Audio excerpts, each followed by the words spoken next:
Sponsors, this is right at the front. So we've got quite a few sponsors this year. These are the folks that are actually sponsoring your community. LCI NorCal.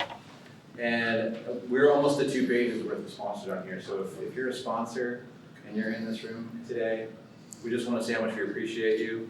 And raise your hand if you're a sponsor of your company on this list here. The great thing about this is that not only are people throwing money at this, they're also bringing people to it, and that's the important part. So we really appreciate you. This is a banner year for our COP, and we couldn't do it without you. All right, we're on LinkedIn. That's where we do most of our social media. I don't think any of us have a Facebook or an Insta page. I know we have some TikTokers over here. But LinkedIn is where we do our thing. So please do, if you want to get your phones out, if you don't already follow us on LinkedIn. All the information about these events and more. We hand out little nuggets here and there. Felipe is constantly out there doing work. Find us there on LinkedIn and stay connected. Plus Delta, so this is the Plus Delta code for this particular session. I'm going to show this at the end, but the most important thing to me, I can't speak to everybody here, but you're going to hear a lot about reflection and turning that back into success in the future. Plus Delta app helps us do that. You can let us know what we do better, what we did great. And then if you want to become a sponsor, what it means is $1,800 for the year, written out to our treasurer, Juan. What it gets you is 3 complimentary registrations to events just like this. So 3 of your people from your company can come here. They can get a nice Zocalo's meal. There is beer in there, contrary to some of the folks that were looking for some drinks in there. But you get these events, you get the content, 3 people each one. I think we put out 12 already this year, events that would qualify for that, with a couple more by the end of the year. So it's really worth it in that way. You get, anytime we have any kind of a presentation, anything we do on LinkedIn, we're constantly, putting our sponsors' names out there and any marketing materials. So that's the trade-off. Training opportunities. Well, I've just talked about all the events we've done. We haven't crossed this one off yet, but here we are, September 12th. Next month, I'm sure Felipe and I will squeeze something in, but next month is going to be LCI Congress, so a lot of us are actually presenting there and prepping for that as communities. A lot of us are going to be down there, so we don't intend to have an event, but who knows. November, we're going to have Equality and Lean. I'm not sure if we have a location for either one of these 2 events, the one in December for psychological safety either. But do look out for those because they're going to happen. You guys just missed the high performance leadership training with Vic and Felipe. I'm going to get my free one tomorrow. I'm really excited about it. But keep track of those. Those happen a couple times a year and they're very value added. Recommend if you can send your folks, if you can go, make it happen. And then we will be doing some Scrum training here in the future. And then webinars, it's all free, go out there. There's a lot of things that we'll talk about in these events. We'll say a lot of terms, acronyms, and you'll go, what is that? And come to me, I'll tell you exactly where to find it online. At least get a little bit of a primer about what it is. And if you want to learn more about it, we can help you there too. All right, this is the conference I talked about. If you don't know what it is, it's like our Disneyland for LCI nerds. We're actually really fortunate. It's in our home state this year. It's in San Diego, beautiful San Diego. It's a week long. Get out of it what you put into it. You can take the core group, or I keep calling it core group. It's really the core learning, which is Wednesday and Thursday, and that's really just presentations like this. Tuesday is learning. Felipe and I will be down there, giving out some teachings. There's a Gemma walk on Friday. It really just got a whole bunch of stuff. You can make a whole week out of it. There's a golf tournament, I think. Mm-hmm. So anyway, if you don't know about Congress, or if you think you want to go, just go and clamor to your boss. And I can help you write like a business case for it. Yeah. All right, feature presentation. Hope I didn't go too fast.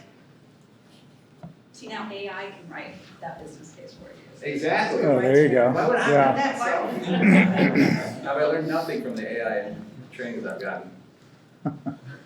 All right. So what we're here today to do is talk about big rooms, but I want to talk about change first. So I don't want to talk about COVID, but I do want to mention that there's this thing called COVID, this pandemic that we went through. And prior to that, the way that people did business in my world, at least the lean world, was that we did it all together, right? We were expected that if we were gonna accomplish things, we were gonna accomplish things together physically. And then that happened and changed it completely for the whole, not just lean folks, not just IPA projects, not IPE projects, but literally I've got a half full office right now. Nobody comes to work anymore. So it's changed completely about how we do business. And this is what we're gonna talk about today, at least as it applies to big rooms.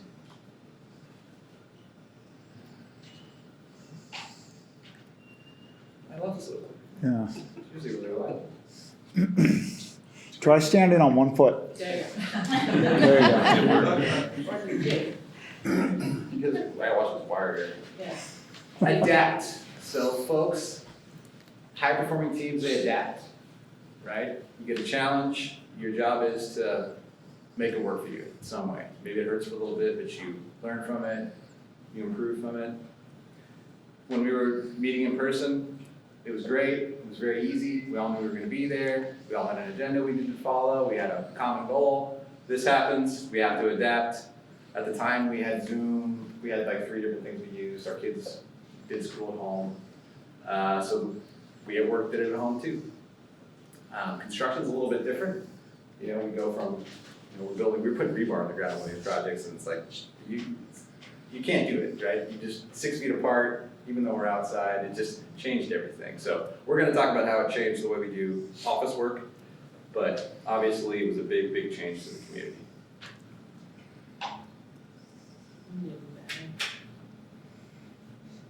Oh, you gotta just whack on it.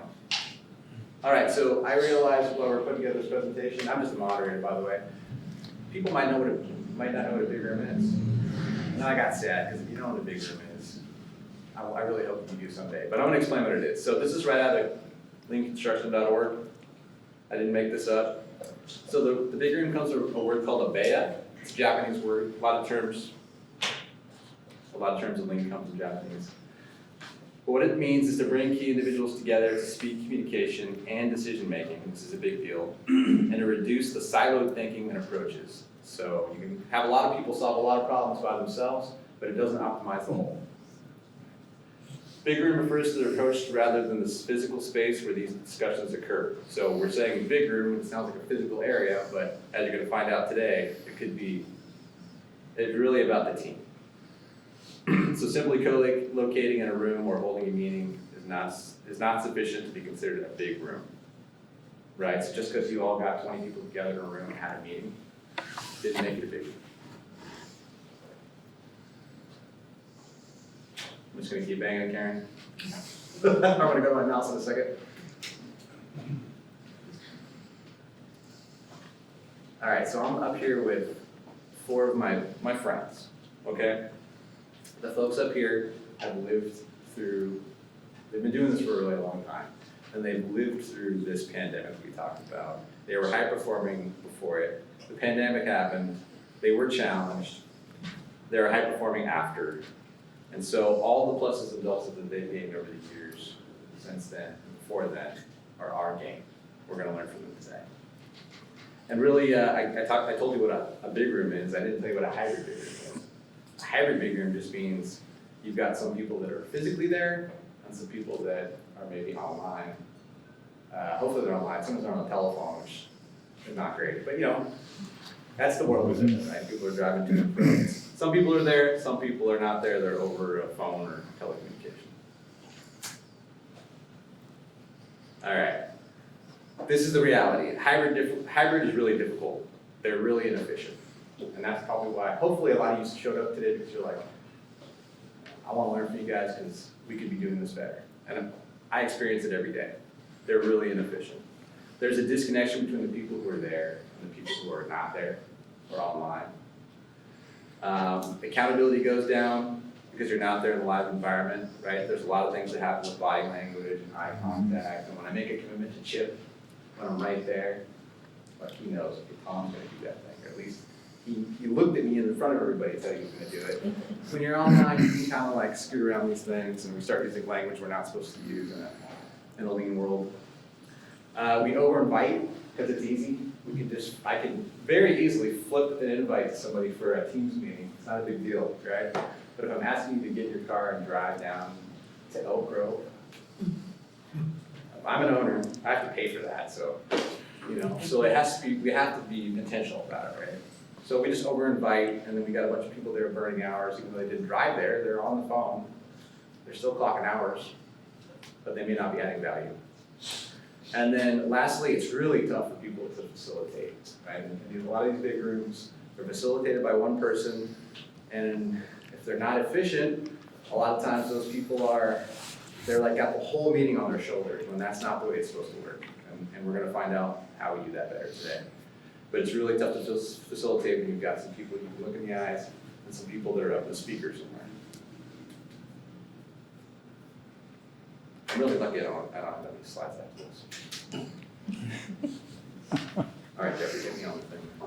Go, let's see. I'm in presentation mode right now. Yeah. There we go. Part of our presentation is about technology not being perfect. So I think this makes a lot of sense, right? It's like I planned it, Tom. Exactly. Uh-huh. This is part of it. Yeah. Take the batteries out of it. All right, so this is a problem statement. How do we optimize the whole, the hybrid big room, despite the varied types of attendance? So how do we make it the best in the even though it's sort of broken and disjointed because there's people in different ways. All right, I mentioned these are my friends up here. I didn't tell you how I know these folks. So February of this year, we had what we call a lean happy hour, where we invited a lot of people in this room here. Zoe, where are you? She was there. She's not the only one. A lot of us were there. We had some drinks, and the COP, the core team, asked, what do you guys want to know this year? What do you want to learn? We want to give you what you want. We're not just out here like pushing things. We want to create some pull. And one of the things you said was, we want to know about hybrid big rooms. And so I've had hybrid big room experience. And so I said, I'll take that, I'll champion that. And I went home, and I went on my computer, and I went to my email, and I just started plugging in the names of the people that I know how to do this. And my whole intention was to take this to Congress. I wonder if they will sit there. I can just I'll find, maybe if I hang on to one while I do it. It doesn't matter, we're gonna persevere here, because as Jeffrey's gonna show us, that's what we do. My point is, I went home to fill out an abstract for Congress, because I thought it was a great idea, and I thought we could bring it back here in, what is this, September, and teach everybody this. And of the people that I thought, these are the folks. There was one more person, because I needed an alternate, but these are the people that I wanted. Because I had experience together. We worked on a big project together, very successful project together, and they're covering the gamut of the different roles in a IFOA or IPD project, and they all do it really well, and they all have a lot of value to bring. And it's going. I was almost there anyway, it's cool. Nobody wants to hear me talking, whether it's Annabella. So that's how I assembled this Avengers team over here. And anyway, so they've all taught me about how to do this job that I do better, which is construction, and be a better leader. And so I can't wait to have them talk to you about it. And without further ado, Annabella, would you introduce yourself? All right, I'll kick it off. And I'm going to stand up just because I'm already nervous as it is, but when I stand, I feel like less nervous. Nice. So my name's Annabella. I'm with California Drywall, and I've been with California Drywall for a total of about 20 years. I'm currently working on a very large, massive hospital project right now in San Francisco. This is my third IFOA project, and my first one in San Francisco was in 2016. And that was the first time I experienced big room and LCI and lean construction, and got introduced to all the fun stuff that comes along with working with an IPD and IFOA structure. So I love doing this. I love this format. I feel like I've worked in a lot of traditional settings or traditional construction, and then once I got to that project in 2016, I was like, I'm never going back. So, nice to meet everybody, and I think Jeffrey's before you next. go to the next person, I'm a big acronym guy, and guys probably already know what all this stuff means, but IFOA stands for Integrated Form of Agreement. And it's really the contract type that Sutter uses to drive IPD, which would be Integrated Project Delivery, right? So they get used synonymously. Go ahead, Jeff. All right. Hi, I'm Jeffrey Long. I'm an associate and project manager with Stantec. Been in the industry for about 10 years, and I've been working on IPD, IFOA projects for a handful of years. I'm probably the new kid on the block when it comes to my esteemed colleagues on this panel. I'm just so fortunate to be sharing the stage with my three colleagues here, and Tom for inviting me and thinking of me to be a presenter. I'm on my second hybrid big room. Currently, it's a 93 million, 43K square foot TI project with about 10 people in the room, 10 people on the call at any given time. So I would say probably a smaller scale compared to some of the other projects that my colleagues are working on. But what we're gonna get into today is the differences of scale of big room. It can work at a small, medium, and large scale. So I'm kind of representing the small scale, but it works all the same. Thank you. Hi everybody, Nick Norgard with Del Monte Electric. I started my lean journey, if you will, about 6 years ago. Smaller IFOA projects, seeing some familiar faces that were on some of those on the Sutter campuses in Oakland. And then was lucky enough, as Tom mentioned, to land up in Santa Rosa with a lot of these folks up here. And also nice to meet you too, Jeffrey. Yeah, nice to meet you too. My current big room experience is on a cancer center in Oakland, Sutter Stanford joint venture. The in-person size is 40 to 50 people, depending on who shows up, and the hybrid remote workers are typically around 15 to 20, depending on engineers calling in and architects, whoever needs to be on the call. So I'm happy to be here, happy to, like I said, see some familiar faces, and looking forward to meeting some more of you. All right. My name is Tom Gardino, and I am a superintendent for Herrero Builders out of San Francisco, for those of you who may not be familiar with Herrero. I've been fortunate to be working on IFOA projects for about the last 13 years. So I feel the same way Annabella does. I mean, I don't ever want to go back. This is a better way, and I've proven that to myself, and hopefully we've proven that to our clients in the successful projects we've delivered. I started my lean journey about 17 years ago. Right at the very inception of lean, we started practicing on some projects that I was doing, and it was quite the experience. I was a much younger man with a much bigger attitude, and was not bought in the beginning, but eventually became a believer as I realized how much easier it made my life. Currently, I'm working out at UCSF on Parnassus. Some of you may be familiar with that project. It's a mega project, and I have a lot of experience with big rooms. Our big room on Parnassus, which Annabella is also part of, is about 100 people in person every week and probably around another 50 remote. So we have a big challenge there. And hopefully today we'll be able to share some of the things we've experienced and then some of the countermeasures that we put in place on the projects that we've been part of. Thank you everybody for coming, and I hope we add value. All right, now we do questions. This one's for Tom first. Okay. I'm going to the big guy first. Tom, can you share an example of hybrid dysfunction and how it was mitigated? Sure. So what I would like to do is just start with lack of engagement and interest. For those of you in the room who've tried to have a hybrid big room, I think you would agree that this is one of our biggest obstacles to make sure that we have everyone engaged. Hybrid big rooms are difficult to maintain the participants' attention. We're going to share today some of the countermeasures that we found that really go a long ways towards getting people engaged.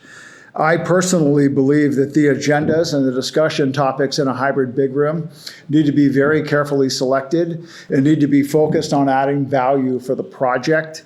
It's not a time for any self-promotion. It's not a time to share fun stories about what you've experienced. It's time to add value to your project. The investment as a big room is a substantial investment. Our clients believe in the process, and we owe it to them to make it as value added as possible. Some of the way that we do that is we really make sure that everyone understands it's a project first mentality. We stay focused on the agendas that we create. We try and maintain consistency in the way that we run our meetings. I think it's also very, very important that we set clear conditions of satisfaction with all the participants and make sure that everyone understands the expectation is that people will be engaged in the meeting. They will not only be listening, but they will be prepared to participate when called upon or when they have something to add to the conversation. Okay? That's good. Jeffrey, I have the same question to you. Okay, yeah. Hard to follow Tom. So inspirational. I'll do my best. Yeah. You can tell I'm not into it. Yeah. Well, I'm going to focus more on the technology of running a hybrid big room. You know, technology is the link between the people in the room and the people online. If the technology fails, then the meeting can literally fail or come to a standstill, which is just adding waste. So when we're talking about value and waste, having technology issues is a waste situation. And I have an example. I have in the big room that I'm facilitating right now. It's in a technologically advanced room. I would say not too far off from this room as far as AV equipment. However, the particular room that we're using the AV equipment has its own challenges. So I had one particular meeting where it just would not work, and we did not have countermeasures in place to go to a backup, a plan B, and the meeting was at a standstill for 20, maybe 30 minutes. It felt like forever for me because I'm standing up at the front, and we just cannot get it to work, and the meeting cannot proceed until we get the technology to work. So a countermeasure to technology is making sure that you have backups and making sure that you also have someone in the room, at least one person who is tech savvy and can be your savior when things go wrong. So having that plan in place and not being put in a vulnerable position, because then it puts the facilitator in a position to be, holding up the meeting when it's something that we all kind of have that fear of technology failing. So see actually a question in the back. Yeah. Hey, Tom, I think you're probably super sensitive to this. So with long project durations, you kind of work through the technical difficulties in the first couple months, right? Everyone eventually figures out how to log on to meetings and do that part. But really, it's the process flow and interaction and communication amongst team members through the duration of the project. And more we're seeing people will not turn cameras on, and it's the decorum of the meeting. What tools have you seen for language or rules have you set in place for, even for us, it's simple as, people talking over each other. That's just, it destroys meetings, it destroys team building, it destroys effective communication. Is there any tools, tips, or tricks that you've seen that work? I mean, I know some things we're trying. I don't know that it's the solution. I'm just curious as to what you've seen. I'm sure you've experienced this. What works or doesn't work, or Sure. thoughts you might have that you'd love to try. Yeah. So was that question addressed to me? I just want to make sure. It's you, Tom. Okay, good. So what we've done in the past is the people that are present, it's laptops down. we're not going to be working on other things while we're in the big room meeting. We also have our owner representation in the room with us and is aligned with the culture that we're trying to build of everyone being engaged. Sometimes we have to be uncomfortable to perform at high levels. And if people are having sidebar conversations and you're noticing that it's distracting others in the room, we need lean advocates and hybrid big room advocates that are comfortable enough in their own skills and their own ability to be able to interrupt someone and say, could you please stop talking? It's interrupting me being able to participate in the meeting, right? We've had our client do that. We've had our design members do that. We as a general contractor have done that. And after a while, that behavior is no longer shocking. It becomes an expectation. And what it does is it allows the team to all behave at a higher level. While we have remote workers, and we're going to talk about this a lot in our presentation, we call on our remote participants to answer questions and provide feedback during the meeting. It's not just the people on the call that are listening in, and we'll talk a lot more about that. And there's also a number of other countermeasures we'll address. And I apologize, because I thought we were fully into the presentation, so I'm sure there's a lot more to go. I was just firing out all the ahead of time. Okay, so as our facilitator, Tom, are we comfortable with questions the entire time? Yeah, we or- can take questions in here, but I want to keep the flow going because we have content to get through.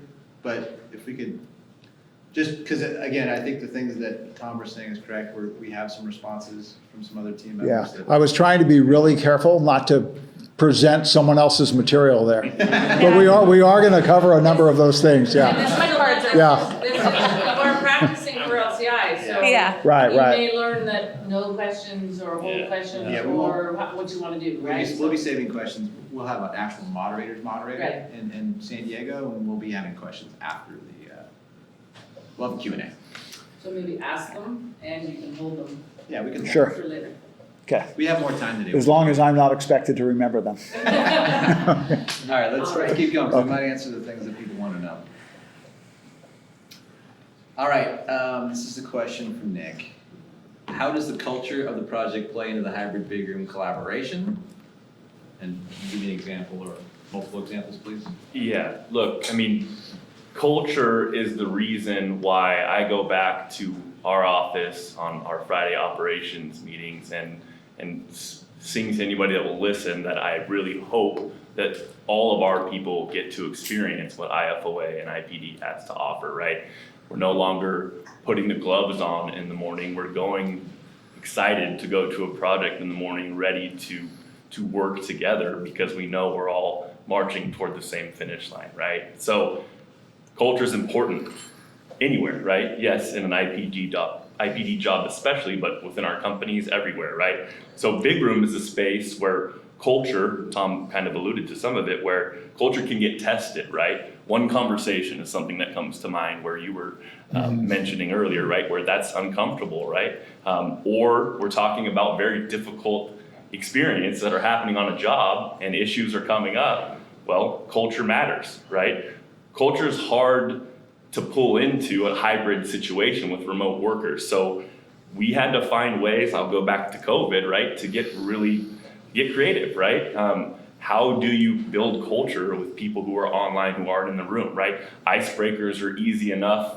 And some people, icebreakers, yeah, whatever. But I mean, they work, right? You do something that may make you uncomfortable within a room. You're learning who people are, right? So they matter, right? So ways to do that with remote workers is what we came up with, right? And some may or may not still be applicable, but the idea here is get creative, right? Do something that engages the people online and makes them feel like they're still part of the meeting, right? So you're seeing some fun examples that we did on various projects, right? Not necessarily just COVID times, but on the left here, you're seeing my boot, my basketball, and a hammer. We did a at-home scavenger hunt, right? So there may be something else happening inside the room itself, but a list or an activity like an at-home scavenger hunt may be happening remotely during a break, right? And it engages not only you, but maybe you're bringing your family into it if you're at home, and it became a really fun activity that you earned a prize at the end and you felt like you were part of the process. We have a TP tower, tallest TP tower here in the second picture, right? Just another silly example of a way to have some fun, right? Because these are projects where you're able to, get things done, but you can have a good time every once in a while too, which is nice, right? Third photo here is just an example of you don't necessarily have to be an activity that's happening in real time. That's something where we presented a week before activity, like next big room, bring in a drawing or a coloring. Some people brought their kids into the equation to just get creative, and we made a, like birds of a feather, we worked together tree, right? And that brought people in, right? It brought us together, and even though that we were remote. So coming up with fun new ways to remain engaged, it's important because culture matters on IPD. So. Yeah, those are some great examples that Nick just shared with you guys. And when I hear about this stuff, I think it's a countermeasure. And it's a countermeasure to the fly on the wall syndrome that happens when you have remote participation in any meeting, really, for that matter. And we really want to try and avoid people feeling like their participation in a big room is just listening. Because what we want is we want everyone engaged. And I know from my own personal experience, and I'm sure many of you do as well, it's difficult to engage in an ongoing conversation when you're remote. It's hard not to interrupt people. It's hard not to step on someone else when they're speaking. It requires very careful facilitation. And you have to make space available for those people that are logged in remotely to be able to participate in the meeting at times. You have to say, does anyone online have an input on this? Or if you have people that you know are involved in the project and it's their portion of the project, you should call on them and engage them in the conversation. Because the value that people add to the big room is nowhere near its full potential if they're just being a fly on the wall. We want them to be part of the solutions. We want them to be engaged with the team. And we want to provide an environment as close as possible to everyone being present without having to have everyone in their car for 3 hours a day to get to the big room meeting, right? There's very good business reasons why hybrid big room meetings save money, but you have to be very mindful about the way you do it. That's good. Bella, I've got the same question for you about culture. All right. Yeah, and just to kind of piggyback off of what Tom just said and Nick, and just kind of to follow those themes of, keeping people engaged, what we currently started doing, and if you want to go to the next slide, is having a theme day. So we've been doing theme days too, where online participants are, like this right here was, hey, sports day. So what are your favorite sports? So, it could be basketball, football, whatever, or even just changing your background. If you're working remote, change your background. It just kind of brings the team together. Like, hey, we're working together. There was even another day where it was like a color day. So there was actually everybody wear like your favorite color or a monochromatic outfit, whatever you wanted to do. But we even had participants send in that people that are always just online, but they ended up sending us in an entire photo from their office that the whole office team ended up participating that day. So it's little things like that where you can start to bring more people in. But even so, also just for my panel discussion topic actually was just kind of setting up guidelines, like whether it's a big project or a small project. I think an onboarding process is really important to have, especially like right when you start a project, whether you're in validation phase, pre-construction, or even in construction phase. It's like, hey, these are the guidelines, these are the expectations, this is what we want out of the big room, these are the values. And back to what Tom Gardino said earlier, like that conditions of satisfaction, it's hearing from all the teams and understanding exactly what everybody wants out of that room. And I'll go into it a little bit later too, as far as like setting up, agendas and timelines and things like that, and getting the right people in the room, right? So lean construction principle, we always say that we want to get the right people in the room. So having the right people in the room in the big room is like key to the culture as well. So that's pretty much what I have for that. Yeah, and I'll show more examples. Like even right here, like the first top one, this is posted in even just in meeting rooms. Not necessarily for a big room, so it could be for a big room or a small meeting. It's setting up a guideline, like what's your desired outcome for the meeting? What's the best use of everyone's time? And are we actively listening? Like, again, to that point, it's just making sure people are engaged.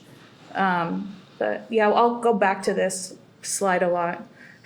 Okay. To it. All right, so it sounds like tech's coming up a lot. Annabella, I'm just gonna put you on the spot again. What roles do technology play in the hybrid big room, and are there hardware or software that have improved your meetings? Yes.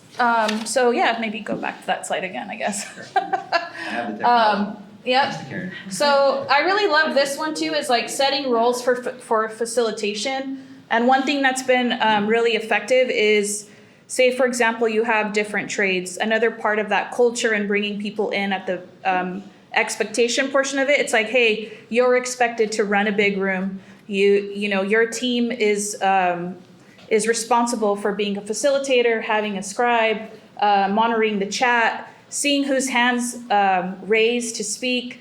So then that way it keeps people engaged. It keeps people, wanting to participate not only in the chat, but even just like plus deltas. How do we get this big room to be a better big room?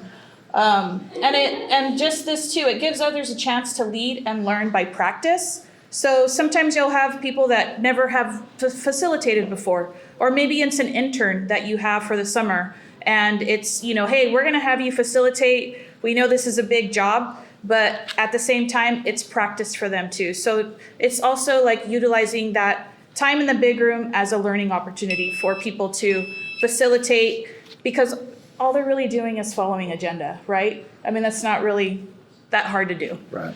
But having a timekeeper is really important too. So I've been in big rooms where we've, during validation, during pre-construction, and then in construction. So in construction, we might not need the superintendents till maybe later on in the big room. However it is that you set it up, you're probably going to want to bring those people in at a certain time. So, and then it's like, hey, they have a report out from 10 to 10:30, right? And they go down their list, they have the report out, and then they leave the room. So it's all catered to how you want to work the big room. That's kind of it for now. Yeah, it's like a just-in-time. Yeah, just in time, Yeah. yeah. And there's nothing worse than coming in at 10 o'clock to do your report out and listening to a conversation about IT for an hour, Yeah. right? Nothing against IT. Jeffrey, you brought up technology. What are your thoughts on this one? Yeah, so I'll go back to the comment that technology is the link between those in the room and those on the call, and in the hybrid format, it's actually allowed or introduced new tools to allow participation for people who aren't in the room using tools like ACC, where Autodesk Construction Cloud, where you can post a live editable agenda, and anyone can be working on it. In the meeting, before the meeting, you have people who are in person or online adding hot topics to the agenda, so that becomes the agenda and the meeting itself becomes even more interactive in that way. Annabella had mentioned using Teams or Zoom for hand raising and moderating the conversation to allow those who are on the call to actually participate. Next slide. Yeah. Oh. Yeah. I'm just asking Tom to go to the next slide. Sorry. Oh. Yeah. So here's an example of an agenda on ACC that's live and editable. I've had some meetings where I've been facilitating and have a hot topic item that appeared that I didn't set up, and it gave an opportunity for someone else, just mid-meeting to bring up a topic. So it's a really useful tool. And then and that's for like the digital tools.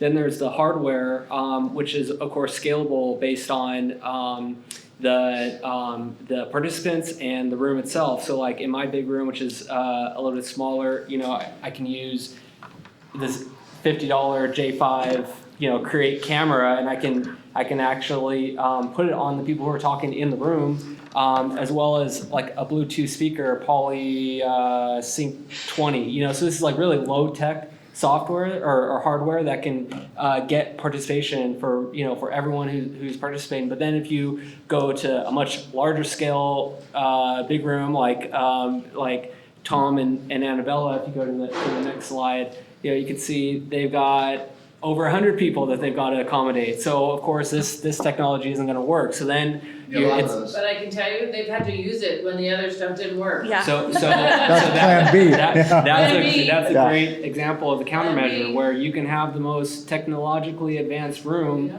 but if it doesn't work, you got to scramble, you got to make it work. So you've got to adapt. But in examples like this, you've got a handful of monitors to be able to show the people who are calling in. You've got cameras getting coverage of the people who are actually in the room. You've got speakers and monitors, or speakers and microphones to pick up the people. So it's you've got to adapt the technology to the needs of both the people who are in the room and the people who are calling in, and making sure that not only does the Plan A technology work, but you have a Plan B in place in order to keep the meeting going in case the Plan A doesn't work. Because you can have it work, 9 times out of 10, but that 10th meeting, when you show up and nothing has changed to your knowledge, but you show up and then it doesn't work, and everyone's kind of scrambling, and you're spending time scrambling on technology, not actually, getting the value out of the meeting that we're all there for. So, just going back to the hardware is a pretty critical component of the running a successful hybrid. Yeah, we used to think we were so cool because we'd have some sticky notes in my backpack. I was a walking poll plan, right? Like I could Yeah. plan anywhere. This is what we're talking about. Yeah. And now some of this stuff is mine up here. Like, I'm not saying I expect all my architects and contractors to have this, but I'm pretty impressed if you're walking around with a battery pack, a microphone, and a camera in your bag. And that's like $120 worth of stuff. Wow. If you want to charge it to my job, have at it. But like, I you're think a walking conference. Yeah. I think that's an endorsement. Anyone who's going to work on Tom's Yeah, job, yeah. just go Yeah. buy the stuff. And I had one more kind of low-hanging fruit example of the way that we can use technology to help us, and that is a virtual parking lot. We really use parking lots a lot in our big rooms because some items just should be taken offline and dealt with in a smaller group to be more efficient. And having a virtual parking lot kind of pulls in those people that are remote. I will warn against the chat. Annabella talked about the chat. I have never seen someone have so much fun on a chat as Tom Martin, and it's completely inappropriate. I don't think he was paying attention. Yeah. But some people just get a kick out of that, and he's one of those guys. Yeah.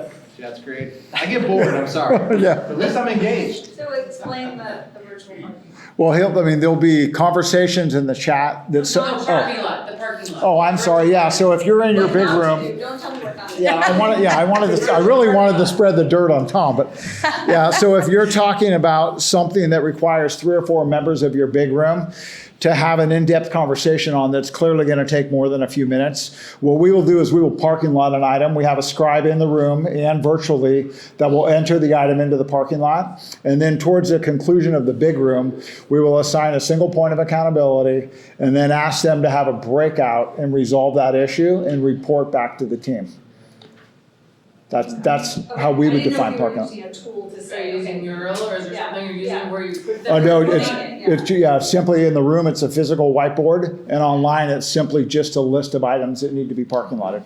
Yeah, and the way that our project will do it is actually in the agenda at the very bottom. We have a parking lot, so you can just throw those in there, and we'll have parking lot items that last 1 or 2 meetings, and then if it seems like it's not getting resolved, then it becomes clear it's a hot topic item, so we move it up. But we use the agenda format itself, which is digital. Anyone can add to it. But that's another thing, similar to the hot topics. I'll have team members add parking lot items that I don't know that's there until we get there, and it's like, okay, new parking lot item, but we'll talk about that. So Do you it's feel like that doesn't get chaotic? I mean, no, I don't think so people, because everybody adding. No, I think it like democratizes the meeting. It gives everyone the ability to contribute to the meeting, even if, I guess a counterpoint to Tom's comment of the fly on the wall. There are some people who just are naturally, say more introverted and not able to kind of contribute as much as others, but then giving a format, a digital platform to add just one line item of like, this is something I've been thinking of, I don't know when to interject, but I know I can get it on the parking lot. Then once we get there, we can talk about it, and the person who added it can bring it to the fore and gives them a platform. So using a digital format that everyone can contribute to live, actually I think has been super beneficial that I've seen. Yeah. Great example. Gets a little bit too big. How do you guys? Well, that's is it up the to thing. Facilitator to. Yeah, it's up to the facilitator to manage it and to make sure that that if something on the parking lot, we're getting to the parking lot towards the end of the meeting, so your time is virtually done, but that can potentially be your list of hot topics for the next meeting. So you can move that up so that you give it more time and space on the next meeting. So it's and if your parking lot list gets too large, then you know that you've got some kind of not issues, some dysfunction that you've got some dysfunction that you have to figure out a way to resolve that, whether that's through cluster meetings throughout the week or some other format. So, yeah. You guys are crushing it. Question back about it. Just I don't know what we resolved on So questions. question, we're just gonna keep track of it? You want me to, I'll document it. if you want. Let's have the question, go ahead. Okay. Vic? Okay, I was wondering about your frequency of these big room meetings. And in the past, as we were building up last planner, it was clear we needed to have longer and longer look-at sessions. So, kind of a standard, thinking back to the Van Ness and Gary project. We had a 6-week look ahead. There was a standard agenda for the big room where people would come in and update what their sub-teams had been doing and what had not been completed. There was some work on what were the root causes. There was big room activity. People broke out and got into their next week of look ahead work and commitments and came back and so on. This doesn't sound as production management oriented as it is caring for the team, the culture, the interactions. Is that a wrong impression on my part? I think, Victor, really it depends on what project we're talking about. I'll talk about Sutter Santa Rosa because we were crushing it on that project. And what we did is we developed a culture in which commitments were made prior to the big room, and the only items that we reviewed were things that had not yet been committed. And the first question we would ask is, why is this not committed?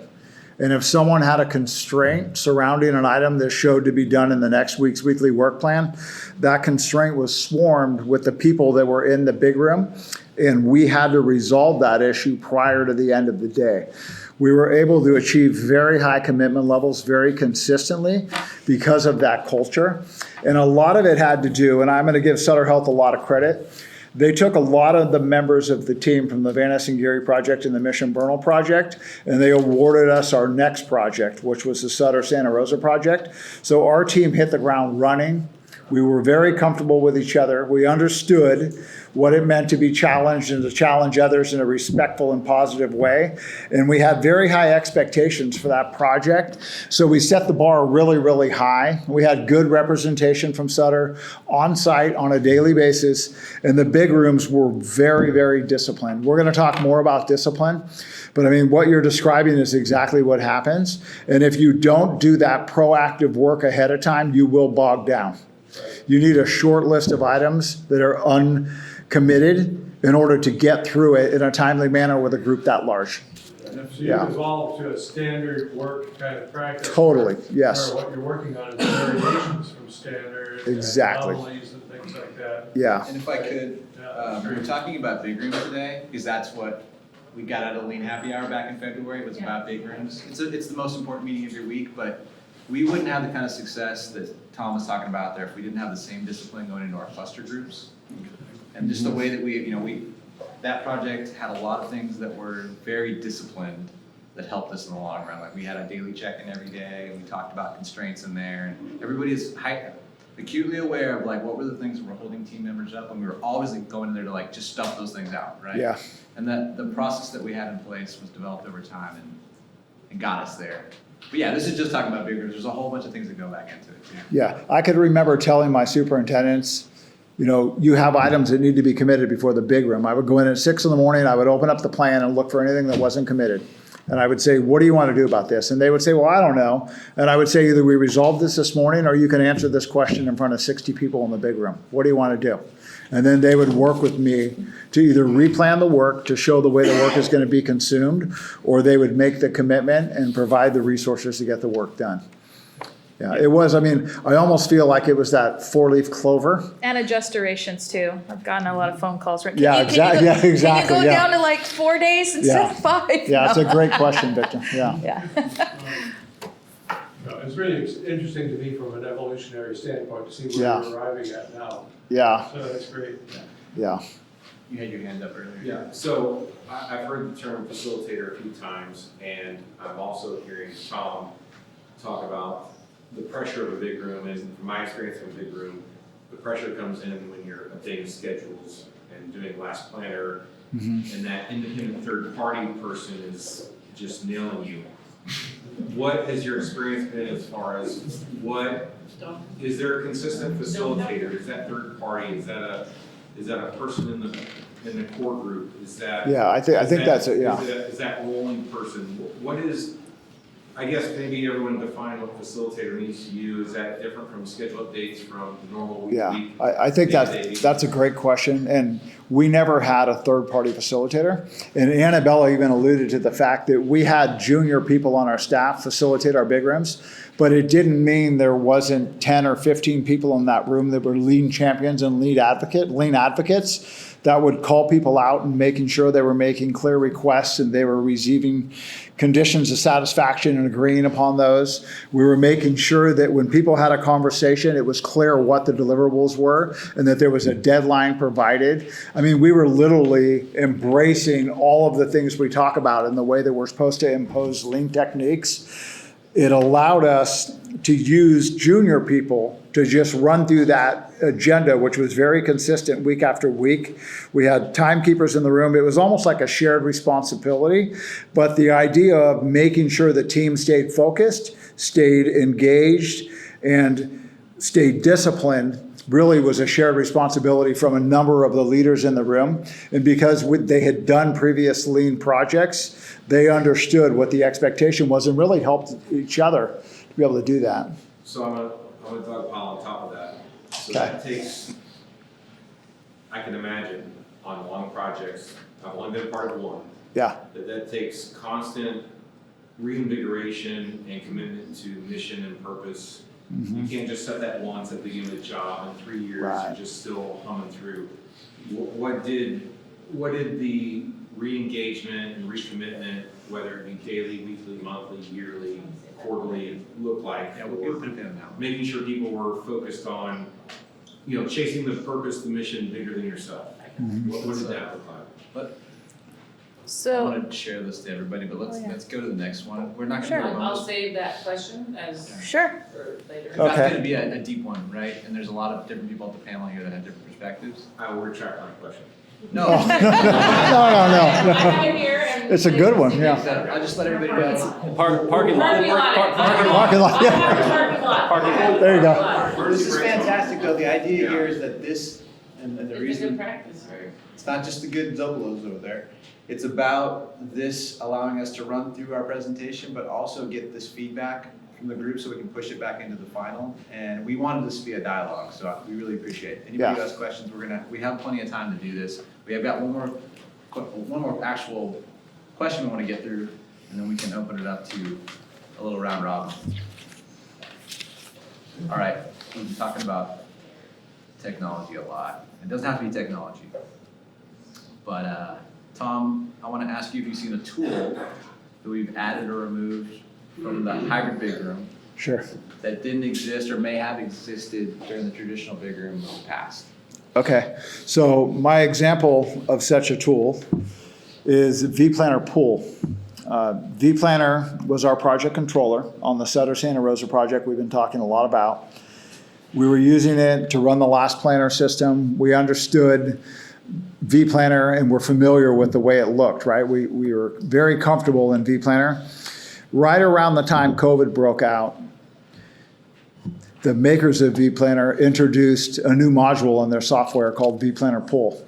And what it did, it allowed us to be able to pool plan with a hybrid approach. We can have some people in the office and we can have a bunch of participants online, all of which can create tasks and place them into a virtual environment and rearrange those tasks.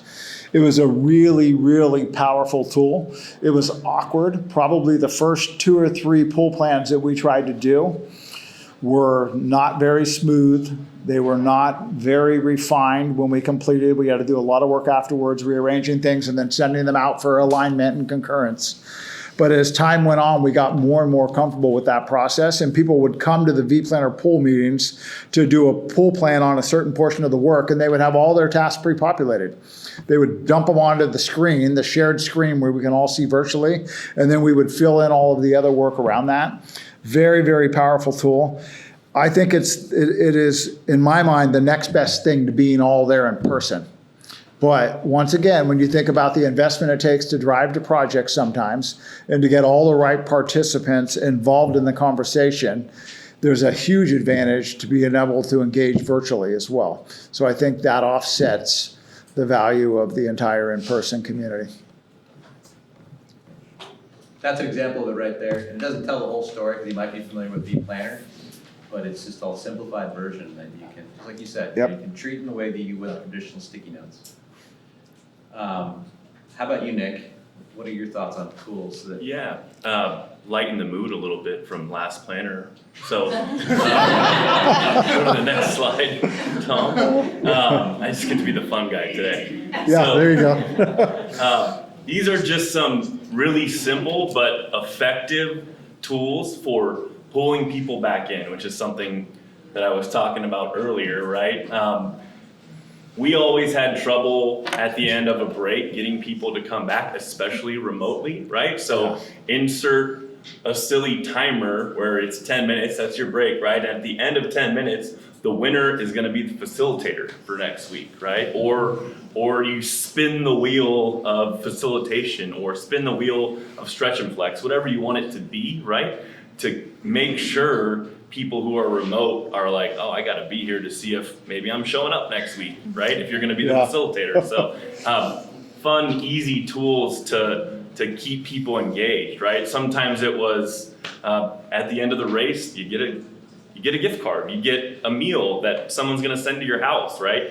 Again, just fun ways that we got to go back to making people feel like they were a part of the team. But Nick, this must be hundreds of dollars in subscription of some sort, right? No, you could just Google these, actually. So Yeah. literally just Telling me Google this is them. free? Yeah, it's free. It's free. There's no barrier to entry? No. You don't have to put in your credit card information or You don't anything. even have to accept Just cookies. Google it. It's even better. Perfect. All right, so I told the group that we wouldn't do the final question, which is really a bonus, just to let us talk about what I think our most important thing is. But does anybody want to just leave with what your most important, what you think the hybrid big room really has to have to survive? Flourish. I heard discipline a lot. Discipline. I think something that I've actually learned from my colleagues on the panel is shared responsibility within the big room, and not in a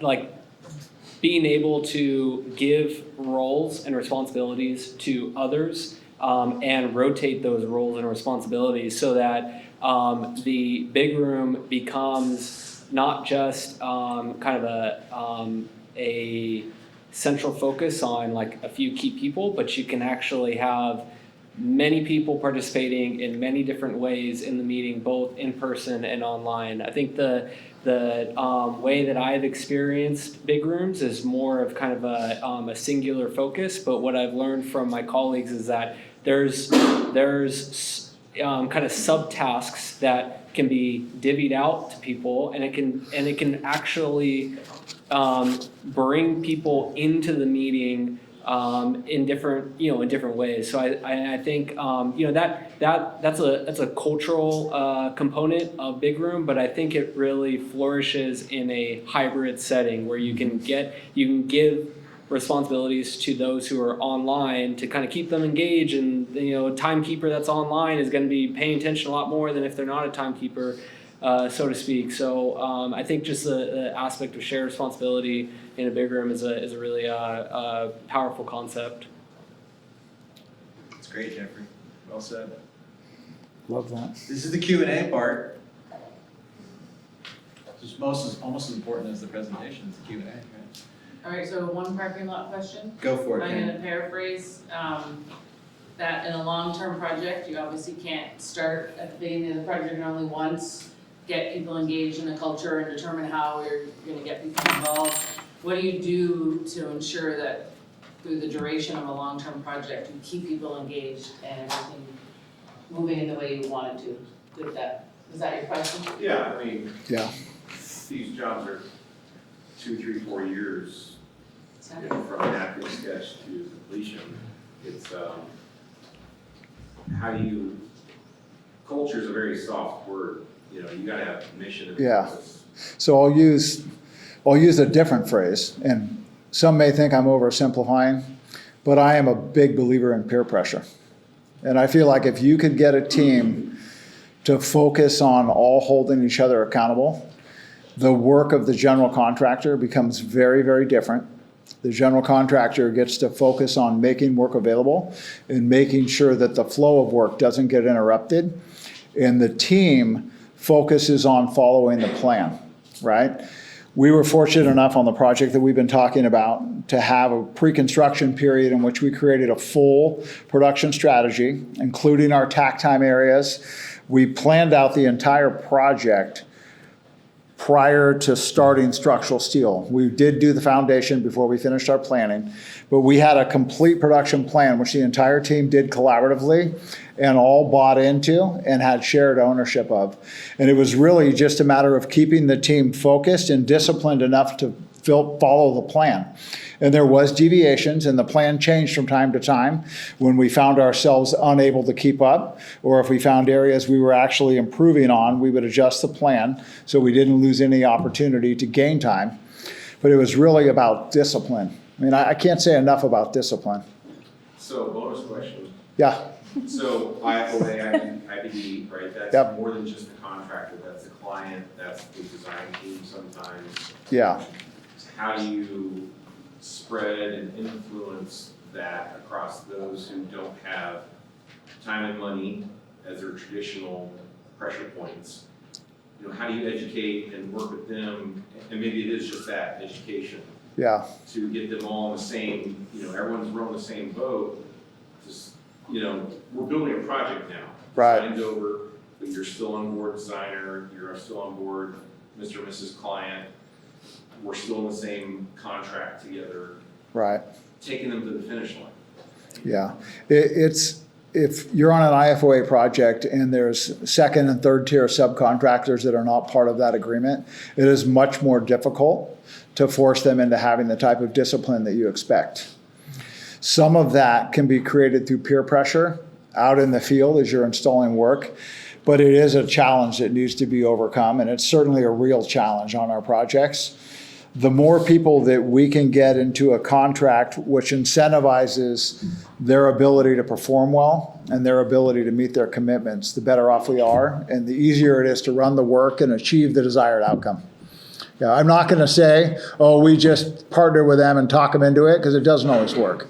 It can be very difficult at times when you have competitive bid subcontractors that are coming in to take on a scope during the final effort to complete a project.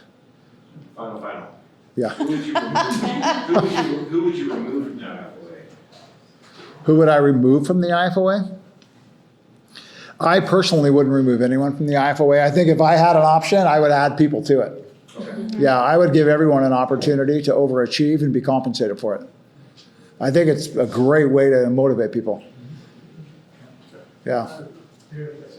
Quick thought on that, before we had IFOA, we had the same problem, we had a whole bunch of skilled trades. And you get a superintendent here, there didn't want to participate, other people didn't want to participate, what is this new BS?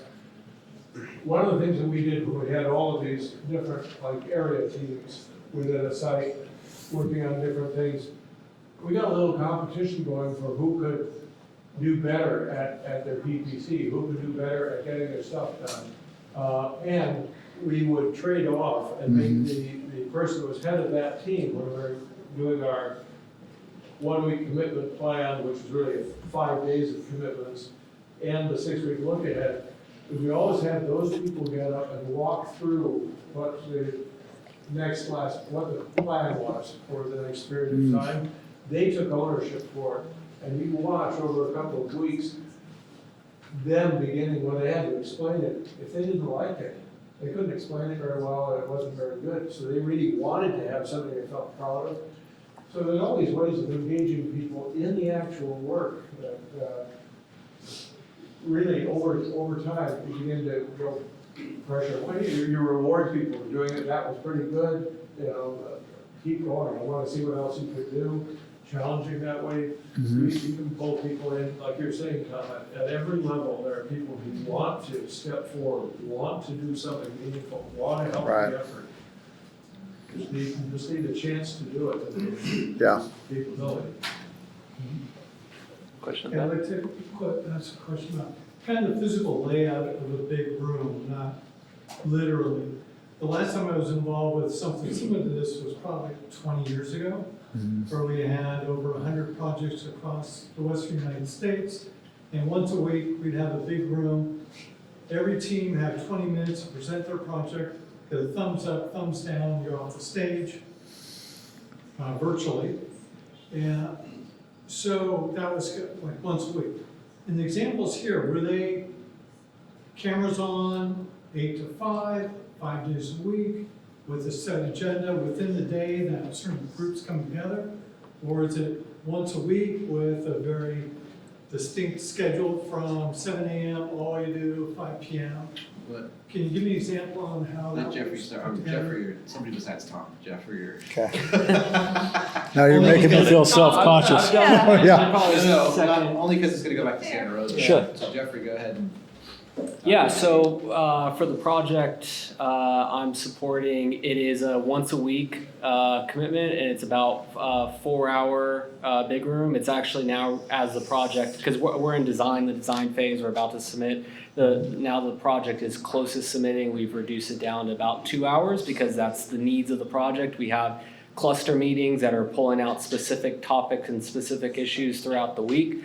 But yeah, I mean, the commitment is every Monday from 12 to 4, and our agenda is pretty set every Monday from 12 to 4. There's variation within the agenda, but you kind of know the hot topics are going to be when they're going to be, and we're going to be talking about that. And that also gives an opportunity for those who are you can almost say drop-ins, that people don't need to attend the full 4 hours, but they have a priority or a value to be in there for the hot topics because something that they're going to be talking about is on that point. So that consistency. So the big room is basically like our touch base for the week, and it happens on Monday, which is just convenient for the week because you set your agenda, your tone of the week, and you move on. And your plan. And your plan. You set your plan on Monday, and that's Monday through Friday. So yeah, it's a once a week, but it's specific to this one project. It's not multiple projects. We're just all geared onto this one project. Does everybody know what a cluster is? Do we need to explain that? Because those are key to the. Yeah. Explain a cluster. A cluster is basically just a focused meeting on a specific topic. So you'll have, earlier in the project and for smaller projects, you have an MEP cluster.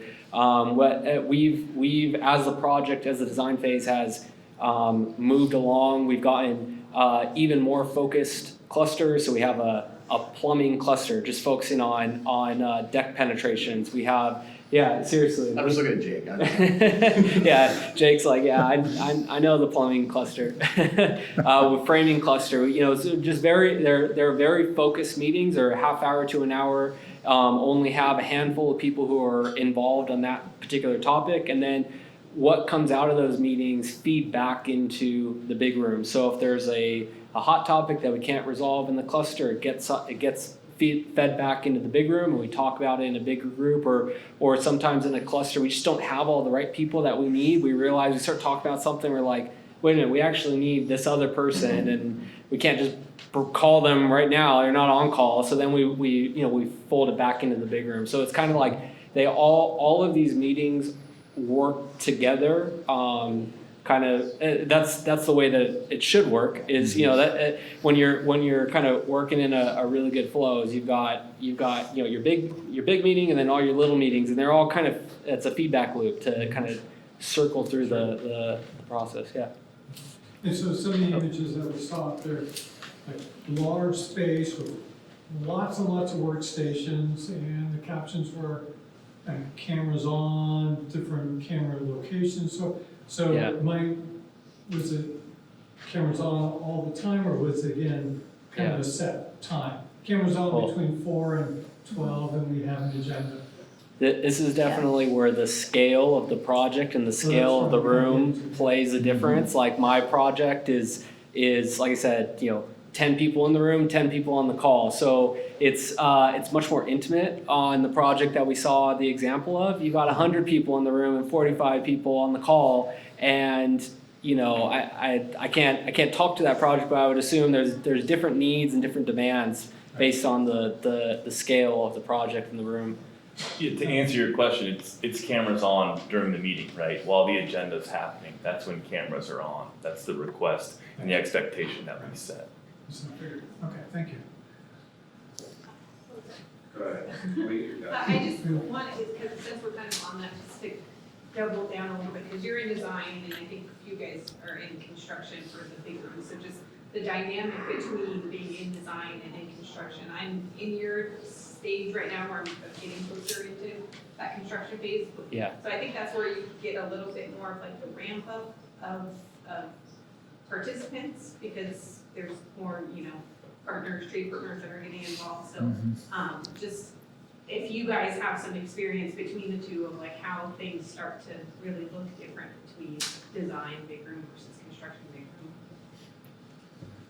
Oh, I could say that I was hanging out with Bella. Yeah. And Nick over there. I mean, we bring more people in as the project gets closer and into construction, but I was hanging out with the trades when we were in validation. Like, we've been friends for a long time. No, we were back then, so we were together in the room together. And even though there was a lot of things that you guys were so early in it, having them there was such value. And you were on the design side. Oh, I'm sorry, and this is before I was an owner. Yeah, this is, yeah. I'm a former life used to be an architect, so I worked on that project as the design team lead. And so we were working together really, really early. And then, to your point, I got to be friends with more like, I know Bella's lead foreman, and I know a lot of people from, all these people that we had to work with because we're solving problems with them. They're coming to the clusters with us, and the modelers are there, and it's just the team grows, is like you're saying, as needed. But if you're doing an integrated project, regardless of size, you should get to know the people that are doing the work. Yeah, and one Real success that we've had is during the design phase and these cluster groups or breakouts, you do want to have a trade partner, whether it's at superintendent level or somebody who's actually understands the constructability of it, because then we can have that person that's in the model looking at it 3D. You have the guy that's been working in the field for 20 years, and you bring those two aspects together, and that's where you find the success in the design, because then you're like, hey, actually I need to move this, or I actually need to make my stud gauge size larger because this isn't going to work, or whatever it might be. Because ultimately on these projects we want to, and this is a whole other probably session where we want to eliminate RFIs. We want to eliminate those change orders that are coming through, right? That's the ultimate goal. So when you have more input from the construction side during design, you really do have a much better and successful project. And that's why Santa Rosa was also so successful. Yes? Respectfully, Tom, I think a lot of us are here because we're not on those type of jobs. Yeah, absolutely. Halfway, I could be, right, we're trying to. I only gave out so many anyway. We're trying to. Sorry. I have so many. I'm no longer in marketing, but, we're trying to find a way to take bits and pieces and apply them to what we do. And my question, I guess, to that is, has anyone seen success in this big room collaborative model outside of private work? I mean, selfishly, sorry for all the questions from the peanut gallery back here, but we have a very unique client that we're trying to cut and paste a lot of this to. Is this, there's only proven track record in private industry? Is there anyone who's taken even pieces of this and applied it elsewhere?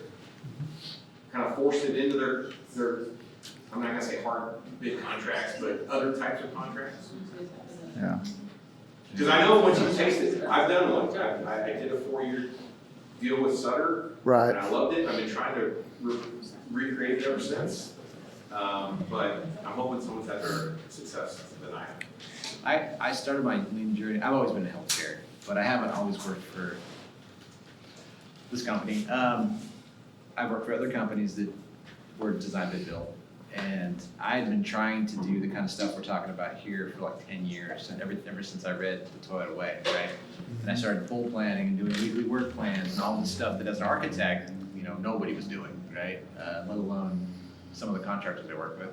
And so I tried to bring in those tools, integrated project reviews. Before we had Bluebeam, we were doing it on paper, but we were doing it in a room together, and really making an integrated process, but not to the level. I mean, again, my experience for the last 8 years has been wholly pretty good because it's been this contract type and this expectation.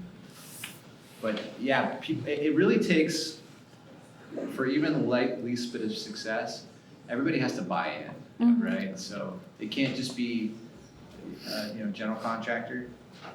Yeah, okay. Yeah, okay, so you're doing work from your side, right, and you're approaching it in this certain way, and you know what works and what you see success with, and then you pair it up with a design team that's like, I don't know, send me an R5, or I'm too busy for that, or, all that kind of stuff that comes along with it. And then now there's a breakdown in the relationship, right, which means a breakdown in the process. So, I always say this, like, I go to LCI, I've been to Congress so many times now, and I always hear people and other we'll say other disciplines or other types of work, and they talked about how they did a design build project, but we all got along and it was great. We didn't even need the contract because we were all very tight-knit and we loved each other, and we used to go on camping trips and roast marshmallows. But I haven't seen it work to the level where Tom, Tom said it a few times now, the owner buys in, our owner was there, and she was like shutting laptops, and like everybody turns their camera.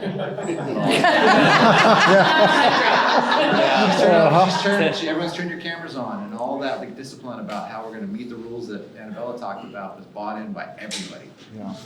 And if you don't have uniformity in that, I've seen it break down a bunch of times. I found, again, really, last time I was involved with something like this, 20 years ago, that really worked well, and I think it was already brought up, is discipline. Because once you make these meetings too casual, then the participants take it as casual. The reference I made was, I'm not kidding, you have 20 minutes to present your project, and you're in front of AE firms and your client across the Western United States. And if you didn't come out of there shining after 20 minutes, I mean, you didn't want to go back to your office. So I think that is an important factor, the importance and discipline, and to make something like this really successful.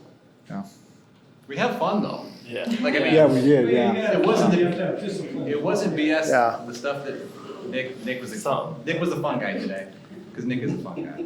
But the cultural things that we did there really helped us to connect, kind of let the steam off. We weren't just doing like one celebration of every time we hit a milestone. It was like every day we were doing something that was like trivia or, toilet paper tree, whatever. It was fun, but we also kicked ass, right? So it was like, it was like work hard, play hard. Yeah. So we knew we could have fun, we knew there was a place for it, but at the same time, if you're doing it right, you're also being disciplined about getting your work done, right? I mean, Randy and I are on an IFOA right now, and they exhibit a lot of that stuff, right? The leads in that room, they know when to let the hair down, and they know when to, they're disciplined about following their agendas. They're not perfect, but it's just a balance, right? And that's what makes the project great. We're all there to kick butt, but we also want to, we're people. I think there is that question there though, of the public client, and does it work? I don't know, I keep thinking, does it work on a public client, does it work on a small project? And I define small like 30 million as opposed to 100 million, but. I can chime in, Tom. Huh? So, I can chime in on that one. So, I have experience, my first lean project was a traditional design bid build. The architect wanted nothing to do with anything lean. It's not you. It was a different designer. I mean, they were just outright combative. The client had hired a CM to just monitor us and track whose fault was in what. They didn't care if the project succeeded. They just wanted to make sure they put the people in the right category so we'd stay fighting with each other. And a couple of people on the project just got together and said, we know there's something else. None of us had IPD experience. We went to a couple of events like this. We picked up a couple of tools, changed a couple of really basic rules. And that the CM came to us at the end of 2.5 years and said, first job in 12 years, 0 claims. First job that finished on time. First job where all change orders were approved before you had substantial closeout, substantial completion. It was a hard bid theater project in Orange County, in Orange, California, with a very traditional team that had no lead experience. So can it be done? Yes, it can. That was a $72 million project, hard bid. There are other projects where IPD projects have been done as small as, we're talking about this getting in line, $7 million, so as small as 7 million. The right client can do it in IFOA, but it takes the right client. You can have these types of successes with traditional jobs, and I actually still love hard bid. We have a lot, I can't wash it off of me, like, it's just so much. He loves change orders too. Yeah, I love change orders. And so clients that know how we engage, because even in our portfolio at the bulk company, it's not every job's on IPD. I wish it was, but it's a small percentage of our portfolio. Because like Tom said, he's just stingy not giving out IPD contracts. So there's not that many. So I'd say find a couple people on your team first, and then get yourselves organized first, just a couple. Doesn't have to be everybody. I disagree with Tom respectfully. You don't need everybody to buy in. You actually don't. You need a small minority of people that are just gonna be disciplined, like Tom said, and relentless. We were relentless. Once we decided that we weren't gonna have bad meetings, we were relentless to make sure that they were good, and it changed the whole tone. Well, it might go back to that peer pressure thing that you mentioned. That's fair. That's fair. Yeah. We used to call that having a critical mass when you're trying to do change, organizational change management. Doesn't mean everybody, it's usually 15%, 10-15% of people who start being very explicit and clear and dedicated, and it catches on. It catches on. There's people doing.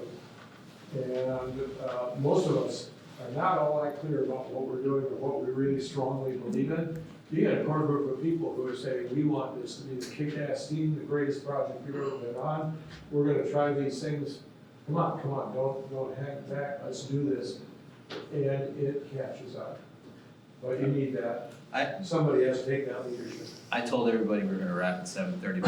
So you kinda have your hand up over there. I do, yeah. So I think, so my background is in K-12. So that's not very traditional lean culture. So I think one thing that you can really pull from lean to a project that's not lean is a level of communication and willing to have those really tough conversations outside of the format of an RFI. So, for example, it was during COVID, so people were not leaving their houses. And so it was a bunch of RFIs going back and forth. And so I was one of the architect team that was on site for those OEC meetings. And the point I was like, this is just, it's frankly stupid to have those RFIs going back and forth all the time. Let me call someone. So I called them up on FaceTime, you know, bringing the phone down, saying, hey, this is the problem. What can we do to solve this? And then, okay, great, this is the direction we're going to go. It's verifying that way, go on. What's the next issue? Let me call the next person. And so it was just, I think, like 2 hours of FaceTime meetings with different engineers, and it was just a level of communication. And if I'm not explaining correctly, then the supervisor needs to hop in and say something. If he's not explaining correctly, then we need the sub to explain it. And it's just passing around the phone. I have a dead phone at the end of the day, but we still have a lot of issues. And so it's that level of communication, being willing to have those conversations when you're not sitting around a table in a job trailer. I completely agree. With our team, we talk about super cliche, but literally every problem is a communication problem. Yes. We're just not communicating, we're not connecting on something. Yeah. There's nothing, we're not building space stations, right? Well, some of us. So these peanut gallery questions are because we're dealing with the Department of Defense, so we have a very difficult client, non-traditional, everything is anti what we're talking about. But we found words matter, communication is key, and bridging that gap, being a liaison between, okay, that rocket scientist doesn't know what that engineer's saying, doesn't know what that engineer's saying, just them seeing that and bridging those communication gaps. So I think in our industry, what we do, most of us well, I think, is bridging lines of communication, make sure languages are connecting, words are the same, and that's really, that's really what our advice are, is making sure that we're all talking the same thing. But I think, Solutions are there. yeah, sometimes with RFIs, though, it definitely makes a barrier of like us versus them, unfortunately, on a lot of traditional contracts. So I think we break away from that and finding other means. Communication is like a hard left turn. That kind of really helps, because you do have people that go, okay, there's a face to that question. Everyone's trying to solve this problem. How can we solve this? Let's do a couple things, and then I'm gonna let you guys mingle, and then I gotta get out of this place by 9 and cleaned up, so. Plus Delta, this is the same one I showed up front. If you wanna add some content in here about what you liked about what we did, or what you thought we could improve on it, either one is fine, it's all good. I wanna give away some stuff, so I want my panelists to go grab some of the swag over there, and if, Nice. you guys get. Do you have like a t-shirt launcher? Come on, man. Please don't fling the swag. Yes. I don't wanna be throwing books at people. Swag. Here you go. But I want you guys to feel free to go out there and give it to the audience members that you thought earned it tonight. Or just Okay. maybe